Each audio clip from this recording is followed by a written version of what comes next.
We canceled our cruise to pay your medical bills. Give me your car keys. My aunt said that while I was still in a hospital gown, 2 IVs in my arm, less than an hour out of surgery. She wasn't asking. She held out her hand and waited. I didn't cry. I reached into the bag beside my bed and dropped my keys into her palm. What she didn't know, what nobody in that room knew, was that I had filed a full reimbursement claim 8 weeks earlier. My insurance agent was already walking down that hall with a check for $93,400 made out to me. She was still turning my keys over in her fingers when he walked in. I watched her face change. When she finally understood what was inside that envelope, the room went so quiet you could hear the monitors beeping. Security reached her chair before she reached the door. What happened in the next 20 minutes ended 3 family relationships and started something my aunt is still trying to explain. Before I go on, take a moment to like and subscribe, but only if this story speaks to you. Drop your location and local time in the comments. Now let me take you back to the night my aunt stood over my bed and said, "We're done protecting you." To understand why my aunt thought she could walk into a surgical recovery room and take my car, you have to understand the way my family handles money. Or rather, how they handle mine. My Aunt Sarah is the kind of woman who speaks in we. It's never about what she wants, it's about what the family needs. Growing up in a small town in Pennsylvania, the hierarchy was set before I could even drive. My father left when I was 6, leaving a hole in the house that Sarah filled with her own loud, demanding presence. My mother, Linda, didn't fight her. Mom has a way of becoming invisible when things get loud. She spent 20 years nodding while Sarah explains how the world works. The rule in our house was simple. If you have more than someone else, you're being selfish. I started working at a local bakery when I was 16. By 17, I was the one paying for the family Sunday dinners because Sarah's husband was between jobs again. I'd put my paycheck on the kitchen table, and Sarah would slide a 20 back to me. "For your little things," she'd say, like she was doing me a favor. I learned early that independence was a threat to them. When I graduated college and landed a high-paying job in medical logistics, I didn't tell them my actual salary. I told them I was doing okay. Even that was too much. Sarah would walk through my apartment, touching the fabric of my curtains or checking the brand of my coffee maker, her mouth tight. The first time the family duty trap really snapped shut was 3 years ago. My cousin Leo, Sarah's only son and the undisputed golden child of the family, had wrecked his 3rd car. He was speeding, hit a telephone pole, and walked away without a scratch. The car was a total loss. 2 days later, Sarah and my mom showed up at my door. They didn't bring coffee. They brought a problem. "Leo needs a way to get to work, Maya," Sarah said, sitting on my sofa like she owned the cushions. "And since you have that big promotion, it's only right that the family helps him out." She wanted my entire savings account, $4,000 I'd been tucking away for a rainy day, to put a down payment on a new truck for Leo. I looked at my mother. She was staring at a speck of dust on the coffee table. "Mom," I asked. "Sarah's right," she whispered. "Leo's family. We have to look out for each other." I gave them the money. I didn't want the fight. I didn't want the weeks of silent treatment and the late-night phone calls from Sarah telling me how much I'd changed since I started making city money. I paid for Leo's mistakes while he sat in the corner playing video games, not even looking up to thank me. That was the first time I realized I wasn't a daughter or a niece. I was a resource farm. 6 months ago, the ground shifted. I started getting these sharp, stabbing pains in my abdomen. I tried to ignore it, but eventually I collapsed in the middle of a grocery store. The diagnosis was a massive, non-cancerous tumor that had wrapped itself around my internal organs. I needed surgery, and I needed it fast. It was a complex procedure with a long recovery time. I told them the news at dinner. I expected fear. I expected them to ask if I was okay. Instead, Sarah sighed and put down her fork. Well, that's just great. Who's going to host the family reunion in July if you're laid up in a bed? My mother looked concerned, but mostly she looked at Sarah. Will you be able to keep working? What about your contribution to the holiday fund? Nobody asked about the pain. Nobody asked about the surgery. They were just annoyed that I was going to be useless for a few months. That was the moment something in me finally went cold. I realized that if I died on that operating table, their first thought wouldn't be about my empty chair. It would be about who was going to pay the light bill. I decided then that I wouldn't be a victim twice. I knew the hospital bills would be astronomical. I also knew Sarah would try to use the crisis to strip me of whatever I had left. So, I did something I'd never done before. I kept a secret. I upgraded my insurance to a premium, high-tier plan during the open enrollment period. It cost me a fortune in monthly premiums, but it covered out-of-network surgeries at 100%. I didn't tell them. I told them my insurance was basic and that I was worried about the costs. I wanted to see what they would do. "Don't worry, honey," Sarah said, patting my hand with a smile that didn't reach her eyes. "The family will take care of you. We always do." I knew exactly what that meant. In our family, taking care of you was just another word for a debt you could never pay back. I scheduled the surgery for a Tuesday morning. I went in alone. I didn't want them in the waiting room, hovering like vultures, waiting to see what was left of me. As the anesthesia started to pull me under, I remember looking at the bright lights of the OR. I wasn't afraid of the scalpel. I was afraid of what would be waiting for me when I woke up. I knew Sarah was planning something. I just didn't realize how low she was willing to go. The recovery room smelled like industrial bleach and old plastic. I woke up with a thick, metallic taste in my mouth and a pressure in my chest that made it feel like an elephant was sitting on me. There were tubes everywhere, one in my arm, one in my nose, and a drain bag clipped to the side of the bed. I wasn't even fully conscious when I heard the first ping, then another, and another. My phone was on the bedside table, vibrating against the metal tray. Every vibration felt like a needle in my ear. I reached for it, my fingers fumbling and numb. I expected a text from my mom asking if I was out of surgery. Instead, I saw a notification for a Facebook post. Aunt Sarah had tagged me.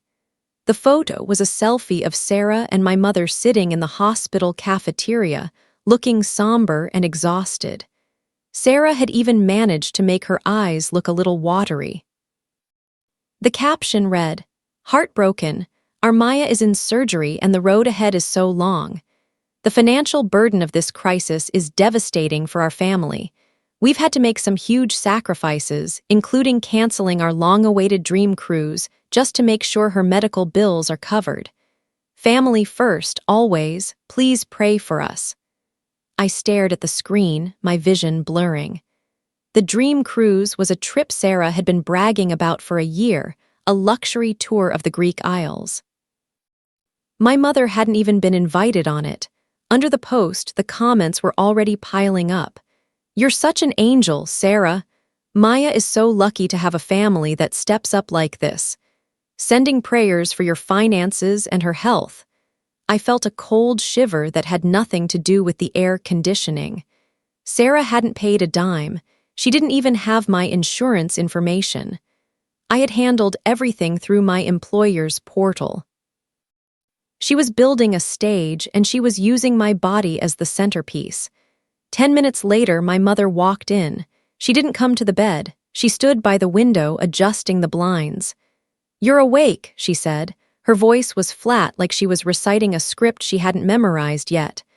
"Mom," I rasped. My throat felt like I'd swallowed glass. "Did you see Sarah's post? What is she talking about?" My mother finally looked at me, but she didn't meet my eyes. She looked at the IV bag dripping into my arm. She's just trying to handle things, Maya. You don't know how expensive this is. The hospital keeps asking about the deductible. Sarah said she'd take care of it. I have insurance, Mom. I told you that. Sarah says it's not enough. She says you're out of network for the specialist. Mom walked over and patted my leg, but it felt robotic. You just need to rest. Let us worry about the money. I tried to sit up, but the pain in my abdomen flared white-hot, pinning me back to the pillow. I realized then that they weren't just lying to the internet, they were lying to me. They wanted me to believe I was in debt to them. The damage became real an hour later when a nurse came in to check my vitals. I asked her about the billing. "Oh, your aunt took care of the initial paperwork," the nurse said, not looking up from her tablet. She mentioned there might be some issues with the cruise refund she used for the down payment. She was very vocal about it at the nursing station. "What down payment?" I asked. "The patient responsibility portion." She said she was handling the transition of assets to cover the remaining balance. My heart hammered against my ribs. Transition of assets was Sarah speak for taking things. By the afternoon, the physical cost of the surgery was nothing compared to the social cost. My phone wouldn't stop.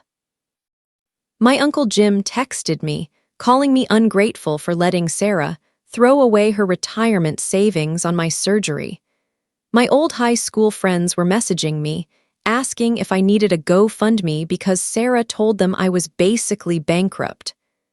I was trapped in a bed, unable to walk to the bathroom without help, while my reputation was being dismantled in real time. My aunt hadn't just lied, she had branded me as a financial parasite. I looked at my mother, who was now sitting in the corner, scrolling through Sarah's Facebook comments, occasionally nodding to herself. She wasn't an observer. She was the witness Sarah needed to make the lie true. That was when I realized this wasn't about a cruise. Sarah never intended to go on that trip. She had waited for a moment when I was at my weakest to stage a robbery and call it a rescue. I closed my eyes and breathed through the pain. My independence hadn't been a shield, it had been a target. And now they were moving in for the kill. By the second day after surgery, the harm wasn't just staying inside the hospital walls. It was spreading through my entire life like a slow-acting poison. I was sitting up for the first time, clutching a pillow against my stomach to keep the incisions from tearing when my landlord called. "Maya, I'm so sorry to hear about the situation," he said. His voice was awkward, the way people get when they think they're talking to a tragedy. "Your aunt called me this morning. She mentioned you'd be vacating the unit early since you can't afford the rent during your recovery." I gripped the phone so hard my knuckles turned white. "What? No, I never said that. I have 3 months of rent saved in a separate account. I'm not leaving." "Oh," he paused, sounding confused.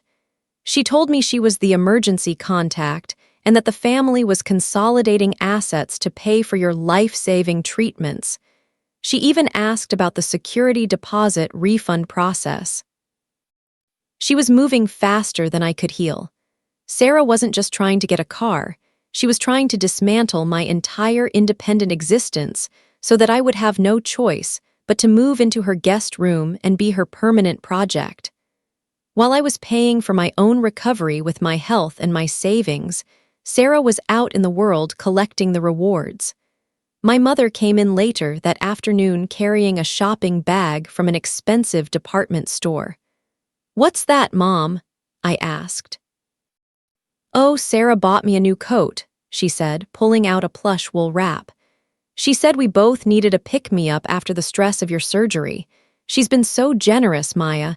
She even took the cousins out to a steak dinner last night to keep their spirits up during this family crisis." "With what money, Mom? She says she's broke because of me." Mom sighed, that familiar, weary sound that always ended the conversation. "She's using her credit cards, I assume. She said she'll figure it out once the arrangements are made." The arrangements. It was a cold word for a robbery. Every time a nurse entered the room, I saw them look at me differently. Sarah had been holding court in the waiting area, telling anyone who would listen about the sacrifice of her crews. She had the floor nurses convinced she was a saint. One of them actually lectured me while changing my bandage. "You should really try to be more cheerful for your aunt," the nurse said. "That woman has been through a lot to get you this care. It's not every day someone gives up a dream vacation for a niece." I looked at the nurse, then at my mother, then at the IV dripping into my arm. I was the one who had been sliced open.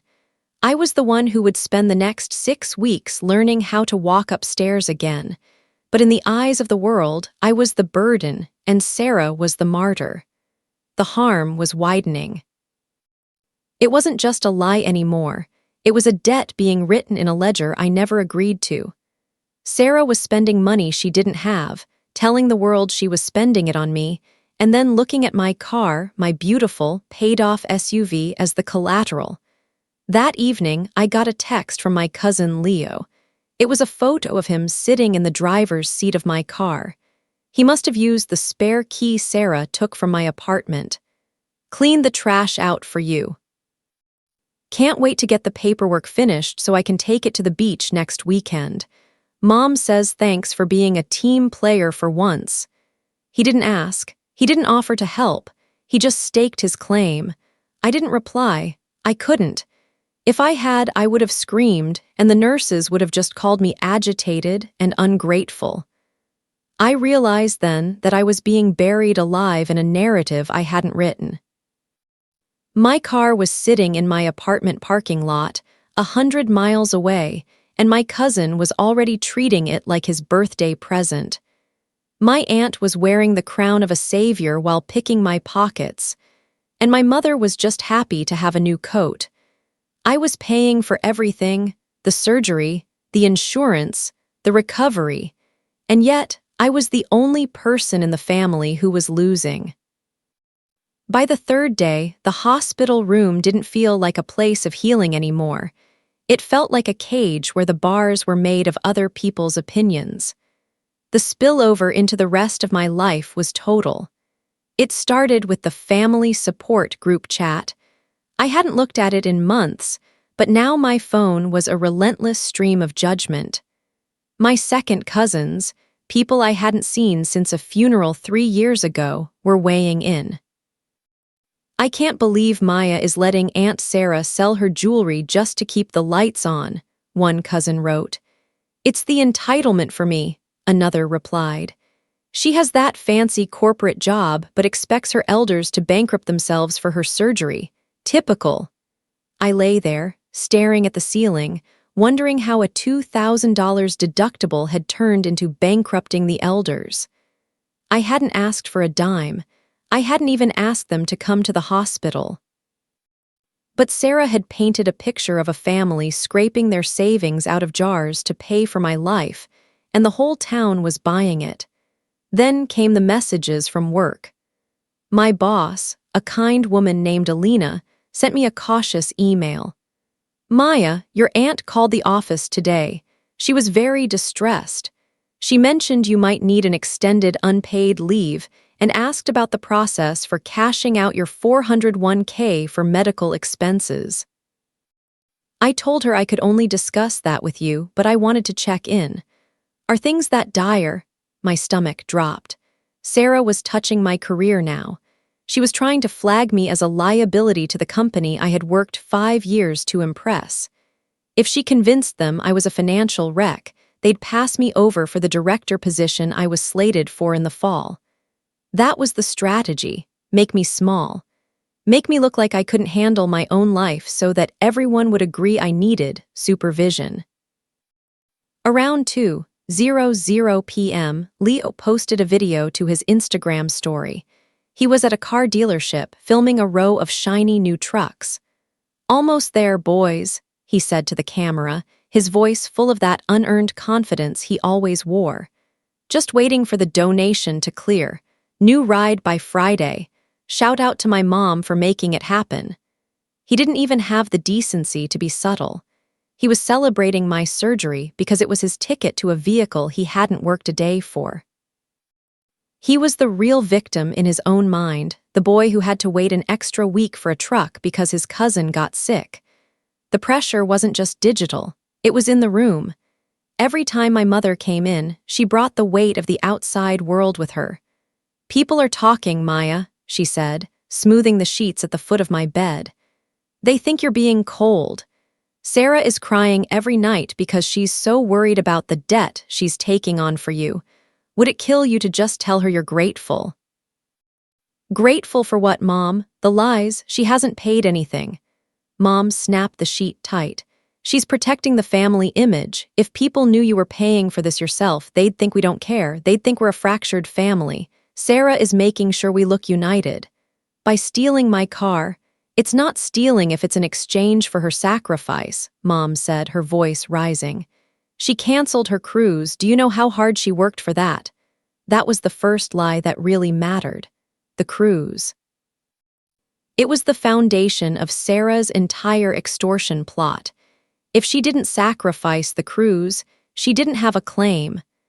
I looked at my mother and saw a woman who would rather see her daughter robbed than see her sister embarrassed. The betrayal wasn't just about the car or the money anymore. It was the realization that in this family, the truth was a secondary concern to the narrative. I was in pain, I was weak, and I was being framed for a crime I didn't commit against a woman who was currently trying to liquidate my life. I turned my phone off. I couldn't look at the texts from my aunts telling me I was a disappointment. I couldn't look at the photos of Leo near my car. I just lay there in the dark, listening to the hum of the hospital. Something shifted in me then. The grogginess from the surgery was finally wearing off, replaced by a cold, sharp clarity. They thought I was a resource. They thought I was a farm they could harvest whenever the crop was ready. They didn't realize I was the one who owned the land. I realized I couldn't fight them with words. I couldn't explain my way out of a lie that everyone wanted to believe. I needed something bigger. I needed the one thing my family respected more than duty. I needed a receipt. The fourth day was the quietest. My mother didn't come by in the morning, and for the first time since I'd woken up, the hospital room felt like a sanctuary instead of a courtroom. I used the silence to make a call. "Maya, it's Alina from the office. How are you feeling?" "Better," I said, and for the first time I meant it. "Alina, I need a favor. I need you to ignore everything my aunt said. I'm not cashing out my 401k, and I'm not vacating my apartment. I'll be back to work remotely in 3 weeks." "I figured as much," Alina said, her voice dropping. She sounded intense. "Maya, she called twice more after I emailed you. She was asking about your life insurance policy beneficiaries. I told her to stop calling." My blood ran cold. Sarah wasn't just looking for a car, she was checking the perimeter of my entire estate. She was waiting for me to fail. "Thank you, Alina, I'll handle it." I hung up and buzzed the nurse. "I need to speak with the hospital financial counselor. Now." 10 minutes later, a woman named Mrs. Gable walked in.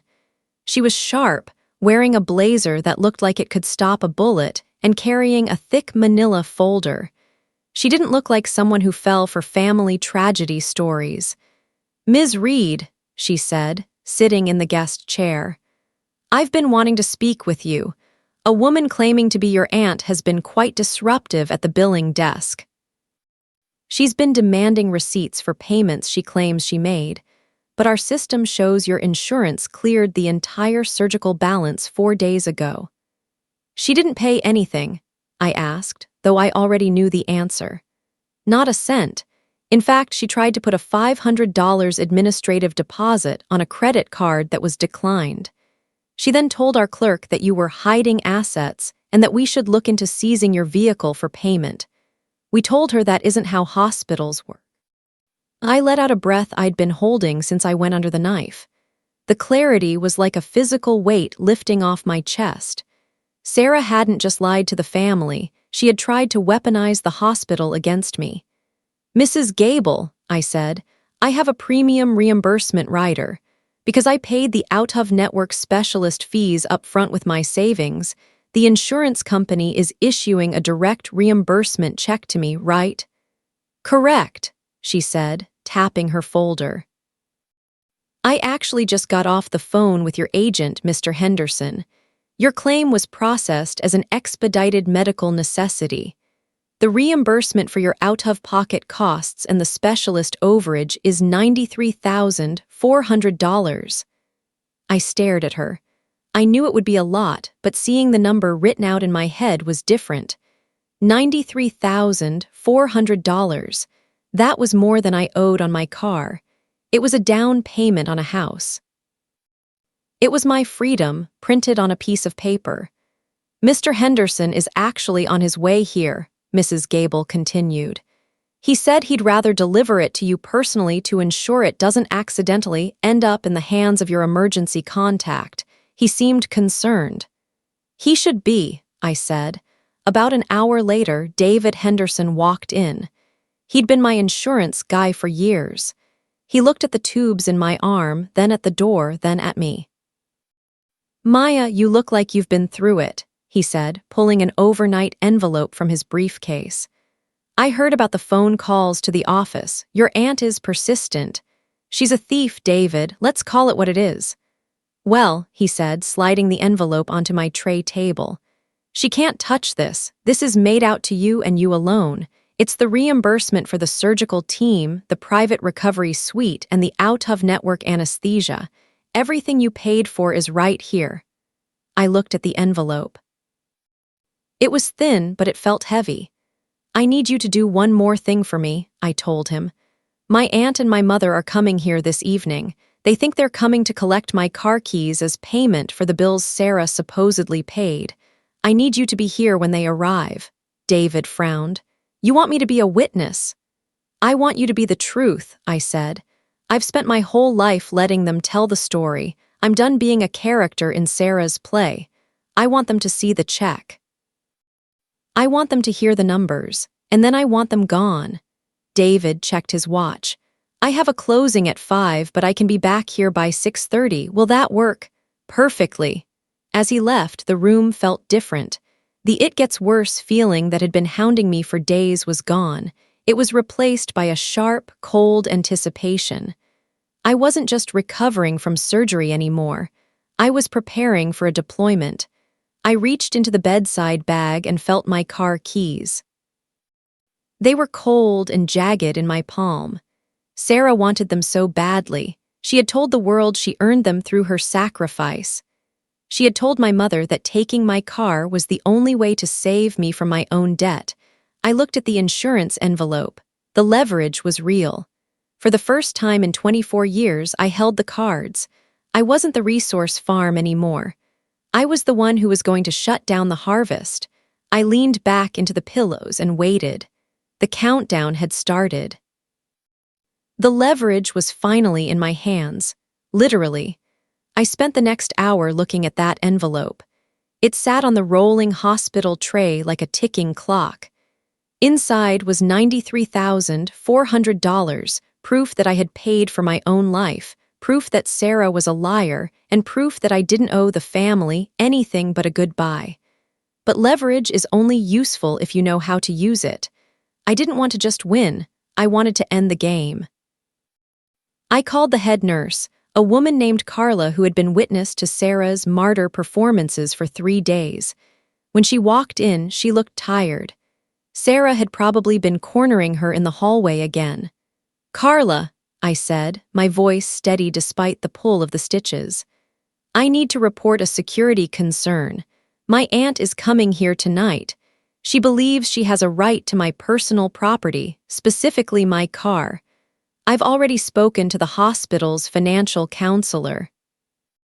They've confirmed my bills are paid in full by my own insurance." Carla's eyebrows shot up. "Paid in full? She told us the family was struggling to gather the funds." "She's lying. I have the reimbursement check right here. I'm expecting her to try and take my keys by force or coercion. I want security standing by, not in the room, but close enough to hear if things get loud." Carla looked at the envelope, then back at me. She'd seen families like mine before. The kind that view a hospital bed as a negotiation table. "I'll speak to the floor supervisor," she said. "We don't allow domestic disputes to interfere with patient recovery. If she starts trouble, she's out." "Thank you." That was the first move. The second was a text to my mother. "Come to the hospital at 6:30, bring Sarah. We need to settle the debt once and for all. I have the keys ready." I didn't mention David Henderson. I didn't mention the check. I wanted them to walk into the room thinking they had already won. I wanted Sarah to be at her most confident, her most arrogant. That's when people like her make mistakes. At 6:15, David Henderson returned. He had changed out of his suit into a more casual jacket, but he still carried that air of professional authority. He sat in the chair by the window, the shadows of the evening Pennsylvania sky stretching across the floor. "You're sure about this, Maya?" he asked. "You could just have security bar them from the floor. You don't have to face them." "If I don't face them now, they'll follow me home," I said. "They'll follow me to my job. They'll tell the whole town I stole from them. I need this to happen here where there are witnesses and records. I need them to realize that the resource farm is closed." I reached into my bag and pulled out my car keys. I placed them right in the center of the tray table, next to a plastic cup of lukewarm water. They looked so small. It was amazing how much power Sarah had invested in a piece of metal and plastic. Then I waited. The hospital has a specific sound in the evening. The shift change chatter, the rattling of dinner carts, the distant chime of an elevator. At 6:35, I heard the sound I'd been waiting for, my aunt's voice. She was loud, even from the hallway. She was telling a story to someone, probably a poor volunteer, about how exhausting it was to manage a niece's life while grieving a canceled vacation. "It's just a cross we have to bear," I heard her say. "But we're family, we do what we must." The door swung open. Sarah marched in first, her shoulders square, her chin tilted up like she was entering a boardroom. My mother followed a few steps behind, looking smaller than usual, her eyes darting toward the bed then away. Sarah didn't look at David. She didn't look at the monitor beeping beside me. She looked straight at the tray table. She saw the keys. A slow, predatory smile spread across her face. It was the look of someone who had finally caught what they'd been hunting. "Well," Sarah said, her voice dripping with a fake, motherly sweetness that made my skin crawl. "I'm glad to see you've finally come to your senses, Maya. It's about time we put this debt to rest." I didn't say a word. I just watched her. I watched her hand reach out toward the keys. I watched my mother stand by the door, already looking relieved that the conflict was over. They thought it was the end. They didn't realize that for me, this was just the beginning of the fallout. That was the trap, I thought as her fingers brushed the keychain. The leverage was ready. The room was set. And Sarah was about to find out exactly how much her sacrifice was really worth. The hospital room felt smaller as the sun began to dip below the Pennsylvania horizon. The overhead fluorescent lights hummed, casting a sterile, yellow glow over everything. Sarah's hand was inches from the car keys on my tray table. She looked like she was reaching for a trophy. "It's for the best, Maya," Sarah said, her voice dropping into that low, practiced tone of hard-earned wisdom. "You're in no state to drive anyway. With your recovery, you won't be behind a wheel for months. The insurance on this thing alone is more than you can handle now that you're essentially out of work." She hadn't even asked. She was already narrating my failure as if it were a finished book. "I'm not out of work, Sarah," I said. My voice was thin but clear. "And the insurance is paid for the year." Sarah waved a hand dismissively, finally closing her fingers around the heavy plastic fob. "You're in denial. It's a side effect of the trauma. Linda, tell her we've already cleared it with the family." My mother, still hovering near the door, nodded quickly. She wouldn't look at David Henderson, who was sitting perfectly still in the corner chair. "It's a fair trade, Maya. Sarah lost her whole vacation for you. $10,000 gone, we have to make it right. 10,000, I asked. Is that what the cruise cost? And the flights, Sarah added, her grip tightening on the keys. And the excursions, it was a once-in-a-lifetime trip, but I didn't hesitate. I saw those hospital bills piling up and I told the travel agent, cancel it. My niece's life is worth more than a boat ride. She actually sighed, a sound of profound self-satisfaction. It was the most expensive lie she had ever told, and she was enjoying every syllable of it. I looked at David. He shifted slightly, clicking his pen. The sound was like a starting pistol. I felt a surge of adrenaline that made the incision in my side throb, but I didn't flinch. I need to make sure I understand the logistics, Sarah, I said, leaning back into the pillows. You're taking the car tonight. Leo is waiting in the parking lot. He's downstairs, Sarah said. He's got the bill of sale paperwork in his bag. We just need you to sign. It's just a formality, really, considering the debt. And the medical bills, you've paid them all. Every single one that's come through, Sarah lied. I spent 4 hours on the phone with the billing department yesterday. They were very appreciative of the immediate settlement I provided. This was the risk move. I needed her to state the lie clearly in front of a witness who knew the exact balance of my account. I needed her to claim credit for a payment that never happened. So the hospital doesn't owe me anything, I pushed. Not a penny, Sarah said. In fact, they said you were lucky to have someone like me looking out for you.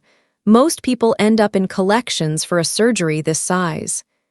She turned to leave, the keys jingling in her hand. She hadn't even looked at the envelope on my table. She was so blinded by the small victory of the keys that she couldn't see the mountain of evidence sitting right next to them. Wait, I said. Sarah stopped, her hand on the door handle. She looked annoyed, like a teacher being interrupted by a slow student. Maya, we've discussed this. Don't make this harder than it needs to be. Your mother is exhausted. I'm exhausted. I just want to make sure the family knows I'm holding up my end of the duty, I said. I reached out and picked up the overnight envelope. I felt the weight of the $93,400 inside.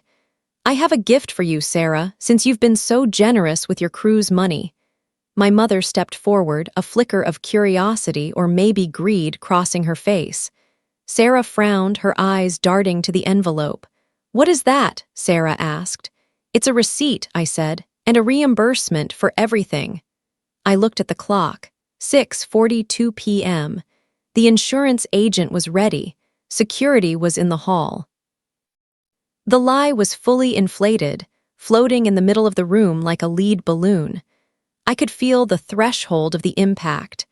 The air in the room felt tight, the way it does right before a thunderstorm breaks. Open it, I said. Sarah snatched the envelope from my hand like she was afraid I'd change my mind. She didn't even look at the return address. She was already mentally spending the money she assumed was a thank you for her imaginary sacrifice. Finally, she muttered, tearing the top of the envelope open with a jagged pull. Some recognition of what we've been through. My mother moved closer, leaning over Sarah's shoulder. David Henderson stood up from his chair. He didn't say anything yet, he just stood there, a quiet, professional witness to the shipwreck about to happen. Sarah pulled out the contents. First, a thick stack of itemized hospital receipts. Then, the letter from the insurance company. And finally, the check. She didn't see the check first. She saw the receipts. Her eyes scanned the top page, then the second. She started flipping through them faster and faster, her breathing becoming shallow. What is this? She hissed. These are already marked as paid. Every single one, I said. Check the dates, Sarah. The surgical team was paid on the morning of the procedure. The facility fees were settled 48 hours later. By my insurance, not yours. Sarah's face went from a triumphant flush to a sickly, pale gray. She looked at the letter in her hand, the one explaining the reimbursement of $93,400 for out-of-pocket costs I had covered from my own savings months in advance. $93,000, my mother whispered, her voice cracking. She looked at Sarah, then at me, her eyes wide. Maya, what is this? Sarah said she was paying. She said she canceled the cruise because the hospital was demanding a deposit. She didn't cancel anything, Mom, I said. And she didn't pay a dime. David Henderson stepped forward. I'm David Henderson, Maya's insurance agent. I processed these claims myself. The hospital records show 0 payments from anyone named Sarah. In fact, they have a record of an Aunt Sarah attempting to use a declined credit card to gain access to Maya's billing information. The room went so quiet the only sound was the rhythmic thump hiss of the blood pressure cuff on my arm. Sarah's hands were shaking. The paper rattled in her grip. She looked trapped. She looked like a person who had spent her whole life playing a high-stakes game of poker and just realized the other player had been looking at her cards the entire time. I was going to pay, Sarah shouted.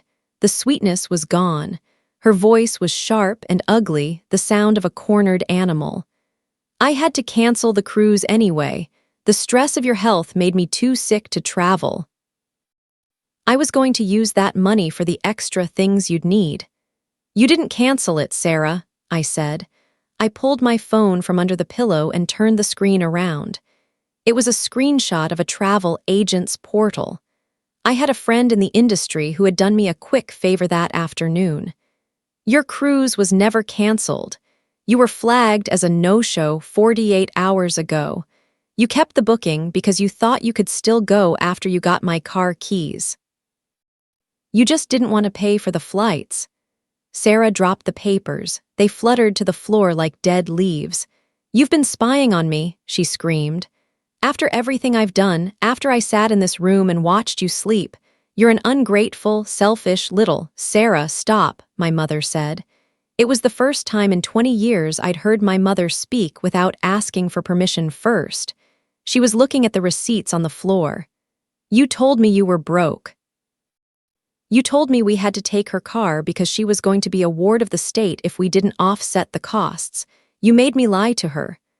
I did it for the family. Sarah turned on my mother, her finger inches from my mom's face. Leo needs that car. He's family. Maya doesn't need it. She has all this money now. Look at that check. She's a millionaire and she's letting her own cousin walk to work. She's not a millionaire, Sarah, David Henderson said calmly. She's a woman who survived a life-threatening surgery and had the foresight to protect herself, something you tried to prevent. Sarah lunged for the tray table, her eyes fixed on the car keys she had set down when she opened the envelope. I'm taking these. We're owed this, for the trouble, for the lies she told us about having no money. Her hand closed over the keys, but before she could pull them back, the door pushed open.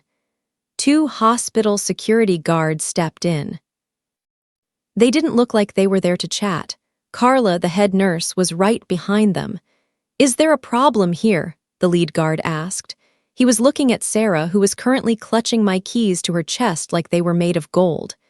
She's stealing my property, I said, and she was asked to leave 5 minutes ago. I'm her aunt, Sarah shrieked, her voice reaching a pitch that made the woman in the next room start crying. I have medical power of attorney. I have the right to be here. Actually, you don't, Carla said, holding up a clipboard. Ms. Reed updated her HIPAA and emergency contact forms this morning. You are no longer on the list. In fact, you've been added to the do not admit file for this floor. The guard stepped toward Sarah. Ma'am, put the keys on the table, now. No, this is family business. You can't interfere with family. The guard didn't wait. He didn't get aggressive, but he moved with a finality that broke Sarah's resolve. He took her by the arm. Sarah shrieked, a sound of pure, unadulterated rage, and the keys clattered onto the floor. Linda, do something, Sarah yelled as she was being steered toward the door. Tell them she's crazy. My mother stood there. She looked at Sarah, really looked at her, and for the first time she didn't look away. She's not the one who's crazy, Sarah, my mother said. Her voice was small, but it didn't shake. I'm going home, and I'm changing the locks. Sarah's screaming continued all the way down the hall. I could hear her yelling about the cruise, about Leo, about how ungrateful the world was. Then, a heavy door thudded shut and the hospital went back to its quiet, rhythmic hum. David Henderson picked up the keys from the floor and placed them back on my tray. He looked at me and nodded. "I'll leave you two alone," he said, and slipped out the door. It was just me and my mother. The silence was heavier than the screaming had been. "Maya," she started. "Don't, Mom," I said. I felt the exhaustion finally crashing down on me. My stitches ached, my head was spinning. "You watched her do it. You watched her try to take my house, my car, and my career. You stood in this room and told me I was the one being cold." "I didn't know," she whispered. "You knew she was Sarah," I said. "That was enough." I looked at the check. $93,400. It was a lot of money, but it felt like a very small price to pay for the truth. "I need you to leave now," I said. "I'm your mother, Maya. I should stay and help you." "No," I said. I looked her right in the eye. "You're the woman who watched. I don't need a witness anymore. I need to heal." My mother opened her mouth to argue, but she saw something in my face that stopped her. She turned, picked up her new wool coat, the one Sarah had bought with a declined credit card and lies, and walked out. I was alone. I reached out and touched my car keys. They were just plastic and metal. But as I held them, I realized they were finally mine again. Not because I had them, but because nobody else had the power to take them. I closed my eyes and let the monitors beep me to sleep. For the first time in my life, the family was gone, and the room was finally, blissfully, quiet. The hospital discharge was quiet. No one from my family showed up to help me into the wheelchair or drive me home. David Henderson was the one who pulled his car around to the front entrance. He didn't make a big deal out of it. He just loaded my small bag into the back and made sure I was settled. The drive through my hometown felt different. The houses looked smaller, the trees less permanent. I looked at the local diner where Aunt Sarah used to hold court and the park where Leo used to brag about his latest hustle. It all felt like a movie set for a film I was no longer staring in. The fallout was swift and clinical. Word traveled fast, as it always does in a place like this. When the extended family found out about the insurance reimbursement and the fact that Sarah had tried to extort a woman in a surgical gown, the saintly martyr narrative collapsed. Uncle Jim, the one who had texted me calling me ungrateful, actually sent a second text. "I didn't know the whole story, Maya. Sarah told us you were drowning. We're surprised." Surprised. That was the word they used to avoid saying wrong. I didn't reply. I didn't need their apologies any more than I needed their permission. My mother called 3 times in the first week. I let it go to voicemail. I listened to the last one while sitting on my balcony watching the sunset. "Maya, it's Mom. Sarah is having a hard time. Leo's truck was repossessed because she couldn't make the down payment she promised him. She says it's your fault for humiliating her. I'm staying with your cousin for a bit. Call me." I deleted the message. Sarah's humiliation wasn't a debt I owed. It was a consequence she earned. My mother was still choosing the sisterhood of the lie over the reality of her daughter. I realized then that no contact isn't an act of anger. It's an act of hygiene. You just stop letting the dirt back into the house. I used a portion of the reimbursement check to hire a private nurse for 2 weeks. It was the best money I ever spent. She didn't lecture me about family duty. She just made sure I took my meds and changed my dressings. By the 3rd week, I was walking to the end of the block. By the 5th, I was back at my desk, finishing the proposal for the director position. I got the job. I didn't tell my mother. I didn't post it on Facebook for the cousins to see. I just signed the contract and started looking for a new place to live, somewhere 4 states away, where the air didn't smell like old secrets and family duty. The final image I have of that life happened the day I moved out. I was packing the last of my things into my SUV, the car Sarah tried to take. It was a crisp morning, the kind that makes you feel like you can start over. As I was locking my apartment door for the last time, I saw Sarah's car pull into the lot. She didn't get out. She just sat there, watching me through the windshield. She looked older. The confidence was gone, replaced by a hollow, bitter stare. She was waiting for me to look her way, waiting for one last chance to play the victim or the villain. I didn't give it to her. I didn't wave and I didn't glare. I walked to my car, climbed into the driver's seat, and felt the familiar weight of the keys in my hand.